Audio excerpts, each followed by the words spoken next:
Bom dia, bem-vindos a mais uma pílula de conhecimento de Habitando com Alê. E essa live que agora já está virando tradicional, né? Todos os dias, de segunda a sexta-feira, sempre às 7h15 da manhã. Bom dia, Tiana. E de segunda a sexta, né? Todos os dias não, né? De segunda a sexta, 7h15 da manhã, onde a gente traz um pouquinho do que está escrito. Eu trago a principal dúvida, né? A sua pergunta, a sua dúvida.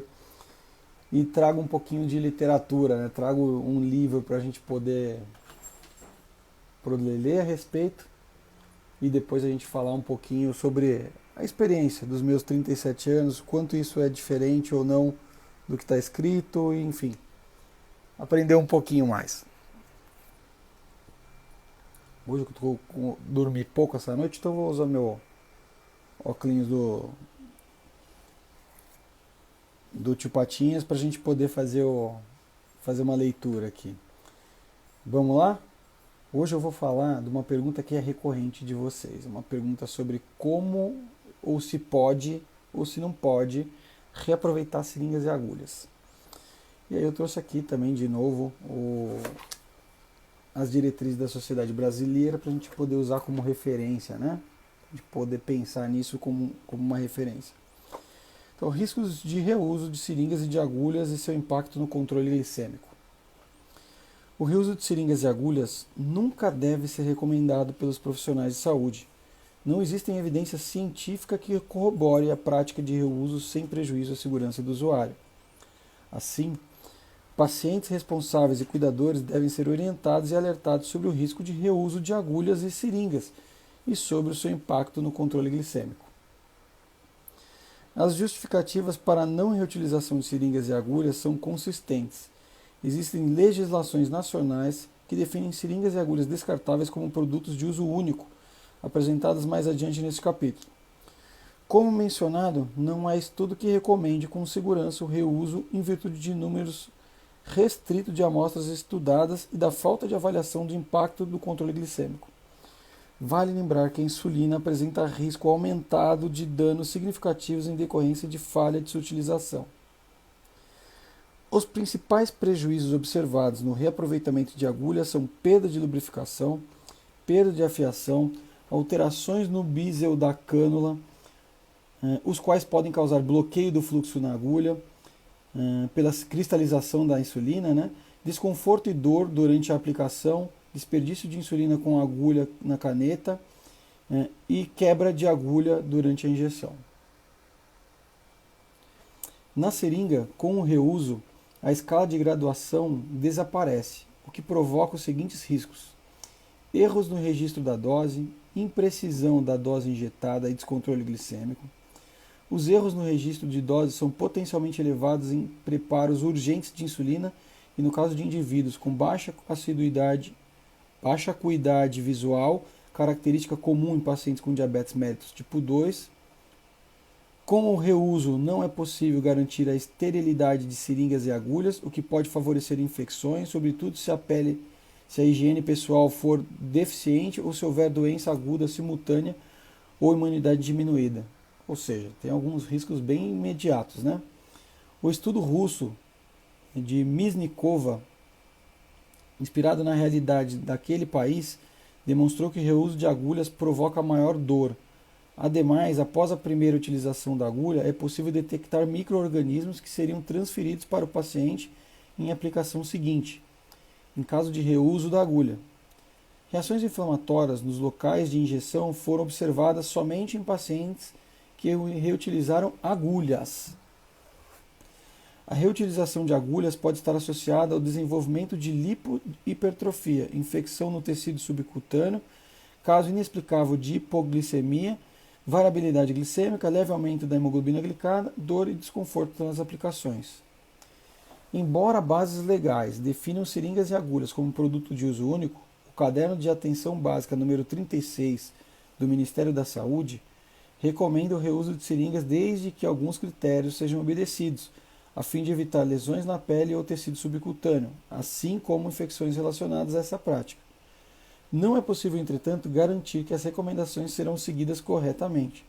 Na verdade, o tratamento pode tornar-se mais oneroso para o governo, considerando-se os custos com o desperdício de insulina e principalmente com o tratamento de complicações agudas e crônicas decorrentes do reuso inadequado de seringas e agulhas.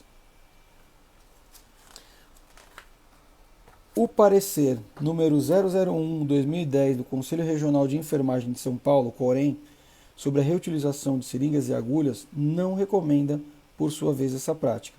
As bases legais que definem seringas e agulhas como produtos de uso único são a Resolução Referência 2605, de 11 de agosto de 2006 da Anvisa, que lista produtos de uso em geral. Resolução RDC 150, essa que não interessa, né? Que dispõe sobre o registro, blá, blá, blá, blá. As características de fabricação. Gente, é isso, basicamente é isso. Podemos reaproveitar agulhas? O ideal é que não. O ideal é que não. Mas a gente sabe que a realidade não é essa.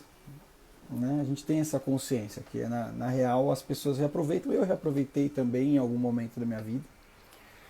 Hoje eu uso bomba de infusão, não tem reaproveitamento em bomba de infusão, usou, trocou.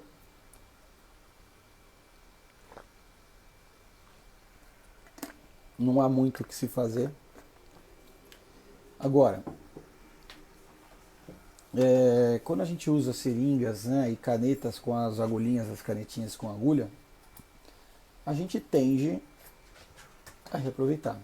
Muitas pessoas compram essas agulhas porque também não retiram no governo, o que também é um erro, porque nós temos direito e está lá.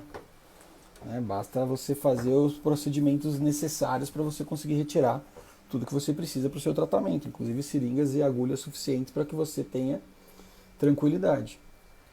Só que, invariavelmente, alguns municípios e até estados acabam não entregando toda a necessidade e a pessoa é obrigada, se vê obrigada, né, a reaproveitar. Agora, como que eu fazia, né? Eu vou dizer como eu fazia, e não quer dizer que está certo, mas é como eu fazia. Eu usava geralmente uma agulha por dia. Eu usava seringas geralmente, eu usava muito pouco agulhas e canetas de aplicação, mesmo elas já naquela época já existirem, mas eu me sentia mais à vontade com as seringas. Eu estava acostumado com elas e isso para mim era mais tranquilo. Mas eu trocava geralmente uma seringa por dia e funcionou, sempre funcionou, nunca tive grande problema. Mas essa questão das agulhas e seringas e até as lancetas, né? As agulhas de lancetas, existe um costume sim de reaproveitar e que ele é perigoso. A gente tem vários sinãos, né? Você vê, tem alguns sinãos que eu nem paro para pensar, que é o erro em quantidade de insulina, pela deformação do produto, o entupimento da seringa, da agulha por conta da cristalização da insulina. Tem uma série de sinãos ali levantados que são importantes. Além da lipodistrofia, que aumenta a tendência da lipodistrofia, que a gente falou na sexta-feira sobre lipodistrofia, né? São os caroços, então quem não viu, procura o Pílula de Conhecimento número 10, está lá na página do Facebook e do Instagram e do YouTube. Então, quando a gente começa a exagerar nessas reutilizações, e ainda mais quando a gente fala de criança, o principal fator é a dor, né? Porque conforme vocês vão usando a seringa, ela vai se deteriorando, vai perdendo lubrificação, vai perdendo a fiação. Se você ver fotos, né? Se você pesquisar aí no Google lá, fotos de seringas utilizadas, você vai ver a lâmina da seringa 0 km e ela deteriorando conforme a utilização. Cara, dói, começa a doer. E tudo que a gente não quer é um problema de dor maior para uma criança, certo? Então vamos evitar essa situação. Então tentar aproveitar o mínimo possível seringas e agulhas, né? Seringas, canetas, agulhas, tudo e lancetas e todos os afins, porque elas vão se deteriorar. Perda de lubrificação, perda de afiação e vão doer. Vão criar um outro problema, que é um medo da picada.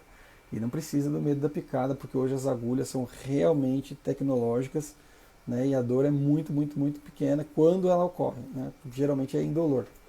Né? Para as mamães que ainda não experimentaram, muitas mamães elas acabam se auto-aplicando para ver, né, a dor que a criança sente. Né? Às vezes vai doer? Às vezes vai doer. Mas se você estiver minimizando esse risco, né, sem tentar reaproveitar tantas agulhas e seringas, vai facilitar a vida. Além disso, como foi falado, ó, o risco aumentado de lipodistrofia, o entupimento da seringa e a gente não conseguir administrar a dose adequada, enfim, é uma realidade que a gente precisa se adaptar, tá bom? Deixa eu ver aqui, ó, a Neuma comentou aqui, ó, eu uso agulha só uma vez, depois eu descarto. Muito bem, dona Neuma. Neuma, mãe da Emily, aluna aqui também do programa de mentoria diabetano. Opa, quase que eu derrubo tudo. Pô, meu povo, hoje eu queria falar exatamente sobre isso, essa questão da busca por economia e que às vezes pode nos trazer consequências. Né? E amanhã, às 7h15 da manhã, a gente volta com mais um tema, mais uma pergunta que nasce de vocês, que chega por vocês e que eu transformo em uma leitura e depois uma troca de vivências e experiências para que vocês possam evoluir cada vez mais no seu tratamento com diabetes. Essa aqui foi uma coisa mais prática, mas também importante de se falar.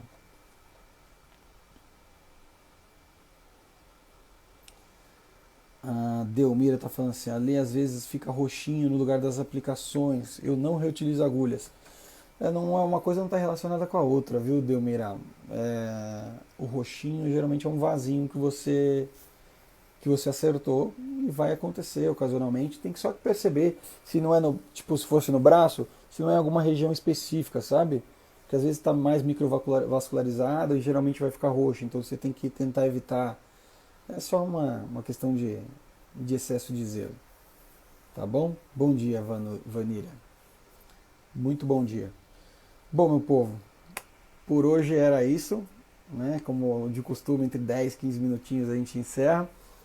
Mas hoje à noite tem Pergunte pro Alê, tudo sobre diabetes. Então, está cheio de perguntas aí. Algumas delas a gente traz aqui também, mas tá cheio de pergunta? Pega a sua pergunta, anota todas no papel e me espera às 8h45 nas 3 redes sociais, no Facebook, no YouTube e no Instagram, que eu vou estar te aguardando lá para a gente fazer um bate-papo sobre as suas dúvidas e desbravar e avançar um pouquinho mais sobre o seu conhecimento em diabetes, para permitir uma vida normal, com a glicemia controlada de forma efetiva. Só o conhecimento vai te permitir isso, tá certo? E às quartas-feiras tem sempre o Kit Breca, né? Que eu converso com um de vocês, né? Então, se você ainda não se inscreveu, procura os anúncios, as publicações do Kit Breca. Tem sempre um formulário lá, você clica, preenche o formulário e tem a chance de conversar comigo ao vivo na quarta-feira aqui no Instagram. Uma boa noite a todos, um bom dia a todos, uma boa semana, né? Hoje segunda-feira. Fiquem com Deus e a gente se fala mais tarde no Pergunte pro Alê, tudo sobre diabetes.